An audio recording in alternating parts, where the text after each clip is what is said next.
Season 1-এর দারুণ সাফল্যের পর আইস্ক্রিনে এসেছে ভিন্নধর্মী সাইকোলজিক্যাল থ্রিলার ওয়েব সিরিজ চক্র সিজন 2।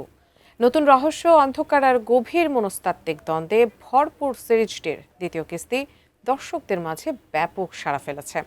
সত্য ঘটনা অবলম্বনে নির্মিত ভিকি জাহেদের কাজটির এমন সাফল্যে খুশি কলাকুশলীরা। দুপুরে চ্যানেল আইতে আয়োজিত সংবাদ সম্মেলনে তারা নিজেদের অভিব্যক্তি তুলে ধরেন। শাহাদাত রিফাতের রিপোর্ট। মূল উদ্দেশ্য কখনোই দরজা দিয়ে প্রবেশ করা বা বের হওয়া না।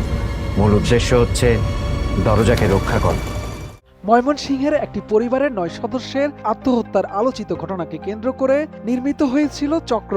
সেই গল্পের ধারাবাহিকতায় আরও টানটান উত্তেজনা নিয়ে এবার এলো সিরিজটির দ্বিতীয় সিজন। ঈদ উপলক্ষে মুক্তি পাওয়া 8 পর্বের এই ওয়েব সিরিজটি ইতিমধ্যে দর্শকদের মাঝে তৈরি করেছে নতুন আগ্রহ।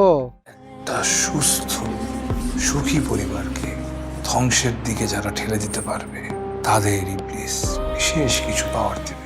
সিরিজটির সাফল্যে দুপুরে চ্যানেল আইয়ের ছাদ বারান্দায় আয়োজন করা হয় সংবাদ সম্মেলনের।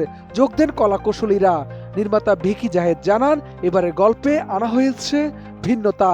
ভয়ের খোঁজেই আমি ভয়ের কন্টেন্ট বানাই। একটা কাজ আমরা সবাই জানি, মানুষ যতদিন পছন্দ করে ততদিনই কাজটা চলে।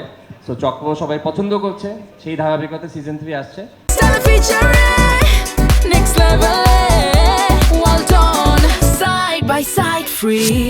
সিরিজে মুখ্য ভূমিকায় অভিনয় করেছেন তৌসিফ মাহবুব, বাঁধন, মেঘলা মুক্তা, মৌসুমী মো, নাদের চৌধুরী, গাজী রাকায়েত সহ একজাক তারকা। হুমায়ুন অথবা মেমুন চরিত্রটা আমার জন্য আমার লাইফের টিল নাও সবচেয়ে কঠিন চরিত্র। All the thanks to Almighty Allah, because উনি আমাকে এই চরিত্রটা করতে হেল্প করেছেন এবং সক্ষম হয়েছি আমি চরিত্রটা করতে। একজন অ্যাক্টরের জন্য ভিকি জাহেদ হচ্ছে একটা খাজানার মতো। আমি মনে করি যে থ্যাংক ইউ ভিকি ভাই, যে আমাকে এই সুযোগটা আপনি দিয়েছেন। ভিকি জাহেদ আমাকে অনেক হেল্প করেছে এই চরিত্রটা ধারণ করার ক্ষেত্রে। চক্র 3 দেখার অপেক্ষায়। আমি জানি না আমি কাস্টিং পাবো কিনা, কারণ আমাকে এখনো মেরে ফেলা হয়নি, বাকিটা দেখা যাক। চক্র 2-তে কাজের অভিজ্ঞতা একদম আলাদা, কারণ এখানে আমার ক্যারেক্টারটা খুবই গ্রে একটা ক্যারেক্টার। আর আমি বেসিক্যালি আমার কাছে মনে হচ্ছিল এটা অনেক বড় চ্যালেঞ্জ আমার জন্য, যেহেতু এরকম একটা ক্যারেক্টার প্লে করতে হবে। এটা একটা যুথবদ্ধ দলের প্রক্রিয়াধীন একটি কাজ, মানে একটা কম্বাইন্ড টিম ওয়ার্ক। এই টিম ওয়ার্কটা রিফ্লেকশনটা দেখা গেছে চক্রে, এবং আমার ধারণা সবার ভালো লেগেছে। যাদের সাথে কাজ করেছি, অভিনয় করেছি, সবাইকে অনেক অনেক থ্যাংক ইউ। আপনারা সবাই না থাকলে আসলে এই কাজটা এত সুন্দর করে ফুটে উঠতো না। সবাই চক্র দেখবেন। ভিকি ভাই চক্র 3-এ সামহাউ আমাকে আবার মরা থেকে জাগায় উঠায়। নির্মাতা ভিকি জাহেদের কাজের প্রশংসা করে ভবিষ্যতেও তার পাশে থাকার আশ্বাস দেন আয়োজকরা।